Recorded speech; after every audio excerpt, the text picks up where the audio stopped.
আমরা মুসলমান, আমরা ইমানদার, আমরা জাকাত দেই, হজ করেছি, মাশাআল্লাহ ৫ ওয়াক্ত নামাজ জামাতের সঙ্গে পড়ছি, বাট একা হলেই সমস্যা শুরু হয়ে যায়। একা হলেই কেন যেন মাইন্ডসেট চেঞ্জ হয়ে যায়, একা হলেই গুনাহ হয়ে যায়, একা হলেই পর্নোগ্রাফি দেখে ফেলি, একা হলেই মেয়ের সঙ্গে কথা বলে ফেলি। অনেক এরকম সমস্যায় ভুগি আমরা। আজকে আমরা জানবো যে একাকিত্ব সময় নিজেকে গুনাহ থেকে আমরা বাঁচাতে পারি কেমন করে। রাজি আছেন তো সবাই ইনশাআল্লাহ? আমাদেরকে বুঝতে হবে যে এই সমস্যার দুটি দিক আছে যুবক ভাইরা। বলেন সবাই, কয়টা দিক? এক হচ্ছে আধ্যাত্মিক, আর একটা হচ্ছে মানসিক।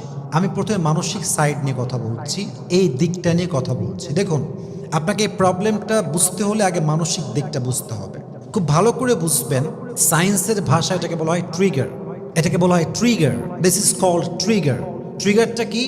নির্দিষ্ট কিছু অবস্থানে আপনার শরীর থেকে নির্দিষ্ট কিছু রাসায়নিক বের হওয়ার কারণে আপনার ব্রেইনটা ট্রিগার করে এমন কিছু কাজ করতে, যেটা আপনি অন্য সময় আসলে করতেন না, বাট ওই সময়ে আপনি করতে বাধ্য হচ্ছেন সময়ের কারণে, অবস্থানের কারণে। কীভাবে এটা হচ্ছে দেখেন, আপনি বাবার সামনে বসে আছেন, আপনার পর্নোগ্রাফিক চিন্তা আসছে না।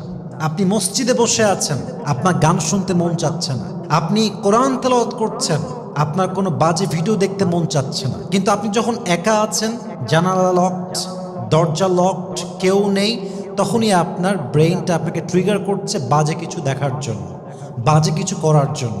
তাহলে আপনাকে আগে এইটা চুজ করতে হবে যে আপনি কোন সময়ে গেলে, কোন অবস্থানে গেলে, কেমনে থাকলে আপনার ব্রেইন আপনাকে খারাপ কাজ করতে ট্রিগার করে। তো আপনি বুঝে গেলেন যে আমাকে ট্রিগার আমার ব্রেন তখন করে যখন আমি একা থাকি, যখন আমার দরজা জানলা সব লক থাকে, যখন আমি রুমে লাইট অফ করে থাকি, তখনই আমার ব্রেন আমাকে ট্রিগার করে এই সমস্ত বাজে কাজ করার জন্য। তাহলে বোঝা গেল একাকিত্ব সময়টার জন্য আপনাকে হিসাব করতে হবে যে আমি একাকী ঠিক তখন থাকবো যখন আমার দ্বারা গুনাহ থেকে বাঁচা একদম সম্ভব। কেমনে? আমার মন চাচ্ছে এই পর্নোগ্রাফি দেখবো, আমার জানালাটা খোলা, আমার দরজা খোলা, এখানে আমার মা আছে, ওখানে আমার বাবা হাঁটতেছে।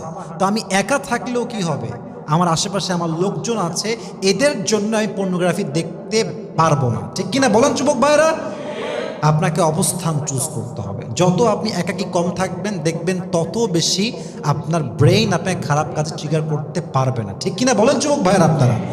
অতএব বোঝা গেল আমাদের সবসময় মাথায় রাখতে হবে, যেই পরিস্থিতিতে গেলে আমরা গুনাহ করতে পারি, সেই পরিস্থিতিতে আমরা কখনোই যাব না। রাজি আছেন তো ইনশাআল্লাহ?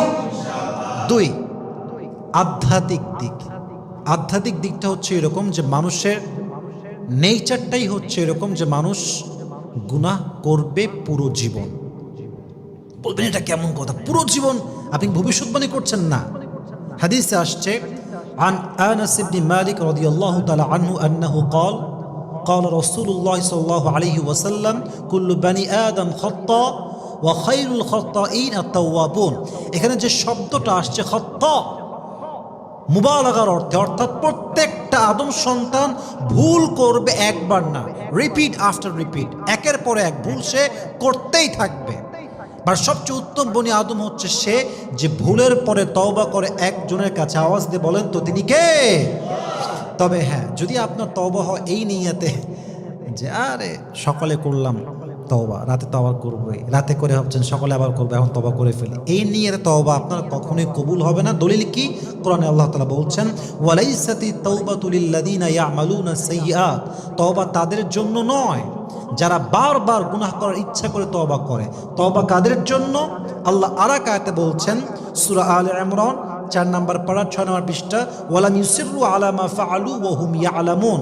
তওবা তাদের জন্য যারা তওবার সময় এই নিয়ত করে, আমরা আমাদের জীবনে যে অন্যায়টা আগে করে ফেলেছি, we will never ever repeat the same sin again in our lives, ওই ভুলটা আমরা আর কখনোই করব না।